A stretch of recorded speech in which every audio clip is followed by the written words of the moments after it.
Ngayong araw po ng Biyernes, July 31 na po 2026, patuloy po nating minomonitor ang low pressure area na malapit na rin po pumasok sa ating Philippine Area of Responsibility.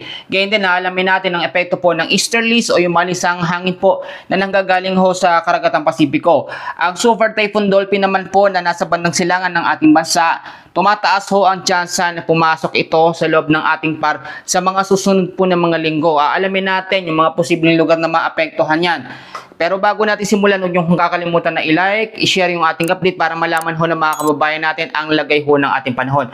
So dito muna natin sisimulan. Ito pong low pressure area, kung makikita ho ninyo ay nagbabanta na pong pumasok ito sa ating Philippine Area of Responsibility. Unlikely pa rin po ang category, medyo mahina pa rin pero nagpapaulan na po sa ilang bahagi ho ng ating bansa. Sa area ho ng Eastern Visayas, kasama po ang Northern Mindanao, kasama po ang Caraga, ilang bahagi po ng Davao Region ay makakaranas po ng tinatawag natin na cloudy skies with isolated light rains and heavy rain po lalo na po sa hapon at sa gabi. Bagamat ito po ay unlikely ang category, pag sinabi kasi natin na unlikely ang category ng LPA, pwede itong malusaw. And then sa forecast track po na inalabas ng Pag-asa, inaasahan ito ay malulusaw sa loob po ng 1 hanggang sa 2 araw. Hindi ito nakikita para ma-develop po bilang isang tropical depression o mahinang bagyo. Gayun din, ang easterlies, yung malisang hangin na nanggagaling sa Karagatang Pasipiko ay nakaka-apekto po sa ilang bahagi po ng Cagayan Valley, Cordillera at Ministry Region. Yung mga lugar ho na binanggit ko na yan, mag-ingat po sa banta ng mga isolated rains and heavy rain po lalo na po sa hapon at sa gabi.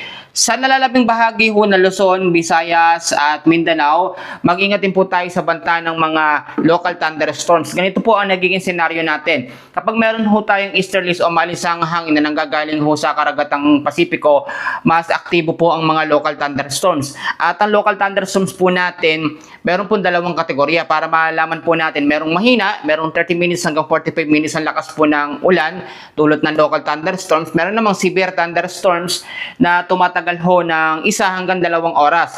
At yung severe thunderstorms po, malabagyo po ang epekto nito. Ngayon naman, ito pong habagat sa ngayon is humina, yung tinatawag ho natin na monsoon break o yung pansamantala pong pagkawala ng habagat o southwest monsoon. Tinatanong sa atin ng mga kababayan natin kung kailan po babalik ang epekto ng habagat dyan sa may kanlurang bahagi ho ng ating bansa. Hanggat wala pong nade-develop na mas malakas na weather system or mga bagyo sa loob ng ating par, patuloy pong hihina o hindi babalik ang epekto ng habagat. Kapag bumalik naman po ang habagat, mawawala naman pong epekto ng easterlies o yung malisang hangin na nanggagaling ho sa Karagatang Pasipiko. Ngayon, tututukan po natin ito nga pong Super Typhoon Dolphin. Dito po yan sa may bandang silangan ng ating bansa manggagaling.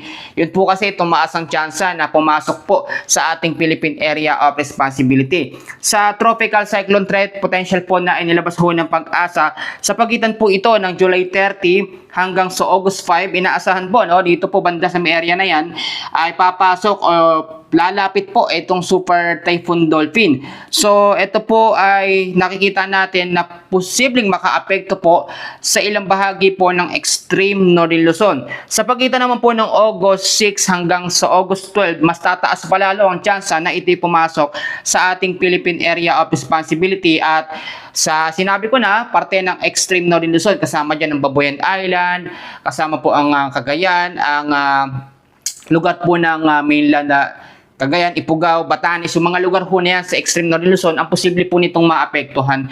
Ngayon po, ito mas malino po para malaman natin. Inaasahan naman, kapag yan pumasok na sa ating Philippine Area of Responsibility, ay masihina naman po ang epekto ng Super Typhoon Dolphin. Nung mga nakarang update pa, lagi kong sinasabi, masyadong malayo itong Super Typhoon Dolphin, pero nagbago o mas bumaba po yung track niya, kaya nagkaroon siya ng chance na pumasok sa ating Philippine Area of Responsibility sa mga susunod po na mga linggo. Sa ngayon, bukod po dito sa bagyong Dolphin na yan o malakas na bagyong Dolphin, wala pa naman tayong panibagong sama ng panahon na namomonitor. At ito para mas malinaw yung bagyong Dolphin, international name po niya yung Dolphin. Pag yan po pumasok sa ating Philippine Area of Responsibility, tatawagin ho yung bagyong Luis. Yun po yung Bagyong Luis, sa atin po yun sa Pilipinas po na pangalan ng bagyo yun. At yun, nakikita naman natin, malakas po na kategorya po ng bagyo. Ito po ang pwede pong mangyari. Kung sakasakali pong pumasok yan sa ating par, hindi niyan maapektuhan ang ilang bahagi po ng Central Luzon, Metro Manila, Visayas at Mindanao. Pero huwag kayong magtaka kung bakit makakaranas pa rin ng mga pag-uulan ang ilang bahagi po ng Eastern Visayas at Mindanao, no? Ito po, ngayong month po ng August, inaasahan po na 2 hanggang 4 na bagyo po ang posible pong pumasok sa ating Philippine Area of Responsibility. And categorized na po yan, may mga pangalan na po yung mga susunod na bagyo. Ang susunod po na bagyo, tatawagin pong Bagyong Luis. Ito nga pong Super Typhoon Dolphin kung sakaling pumasok sa par.